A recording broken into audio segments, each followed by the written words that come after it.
Guys, I don't know how many of you saw my video yesterday when I discussed Izu Ugonoh versus Ricardo Ramirez and described it as one of the most farcical heavyweight matchmaking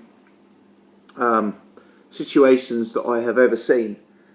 Well, if you did watch that video, you may not have been surprised by the size difference that was obvious from the first second of this fight. If you didn't, check it out. There was a few interesting points that I raised, or at least I thought they were interesting, regarding this opponent's background.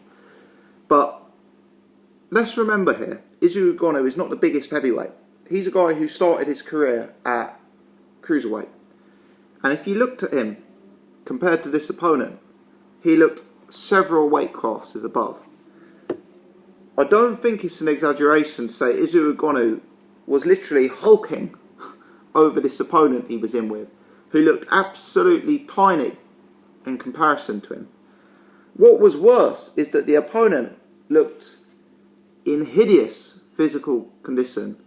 He looked very overweight, to put it gently. From the first minute of the first round, it was obvious that we were watching a fight between David and Goliath, between a man and a boy, however you want to phrase it, between a cat and a mouse. You know, I'll try and pull out all the cliches. But these two guys shouldn't have been in the same ring together. Not only was the opponent several weight classes below, not only was he in hideous physical condition, he also had seemingly literally nothing to offer. To the point where it actually made me wonder, these 13 opponents he's beaten, how bad must they be? He seemed to be literally walking around the ring, punching with straight arms, hooking like this. It was farcical.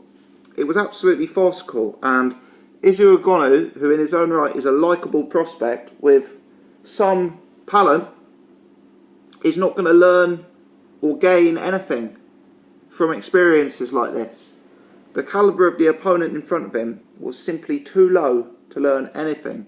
And to be frank, I was actually a little bit disappointed in Izu Ugonoh that this fight took 4 rounds before it came to its conclusion, its inevitable conclusion. You know, I've got to be honest, as I highlighted in my pre-fight video, this opponent had been stopped previously by a guy who's listed on BoxRec as a super welterweight. And here he was against the 6'5" power punching heavyweight Izu Ugonoh. I was actually surprised it went 4 rounds.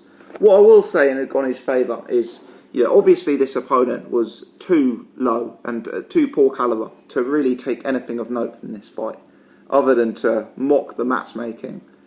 But what I will say in Izu's favour is he was patient, he was controlled, he was calm, he was clinical, he didn't rush his work.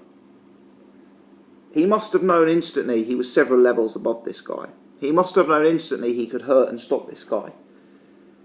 But we didn't see him abandon his fundamentals, which is a positive. We saw Izu pumping a jab, which is a good jab, by the way. It's a weapon, that jab. And we saw him really working off that jab and having everything that comes coming off that jab and flying after that jab has been established, which you like to see in a heavyweight. You know, if you look at the great heavyweight champions, most of them had a very, very, very solid left jab. And, Izu Ugonoh came out, he started working the jab, which was good to see. Relatively early on in the fight, I think it's the second round, he drops this opponent to the body, which I guess was fairly obvious if your eyes ever went towards the opponent's gut region, that he may be somewhat vulnerable to the body attack. And we saw Izu utilising the jab, which meant his opponent tried to implement a sort of tight guard, high guard, etc. And then we saw Ugonoh sneaking in a body shot below the guard and connecting. And I think Ugonoh put him down 3 times in total, which I believe were all, or at least 2 of the 3 were shots to the body, which is good. We like a heavyweight who's got a jab. We like a heavyweight who's athletic. We like a heavyweight with some power. We like a heavyweight who can go to the body. So, Ugonoh's, he's got something.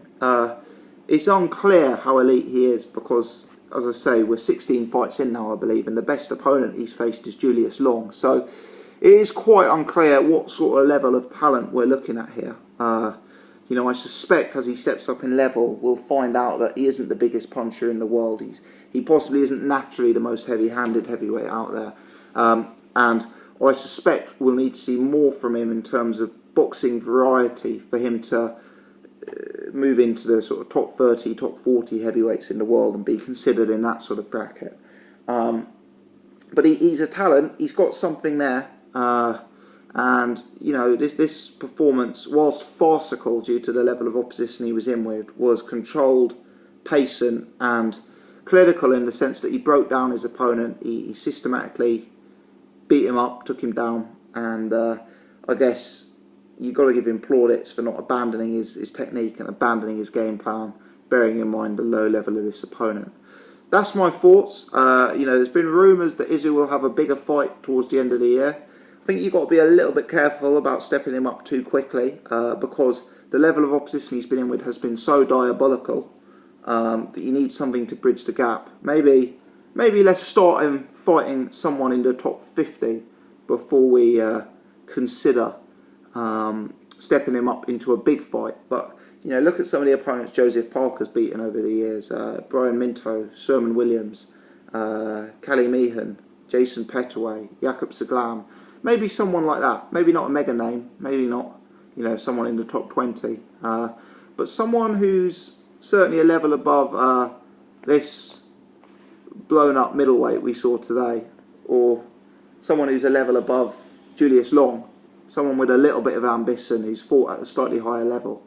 And, you know, if we do that, it may bring out the best in Izu. We may see more of his game. And, you know, then we'll perhaps get more of a picture as to what his potential upside is in the context of today's heavyweight division.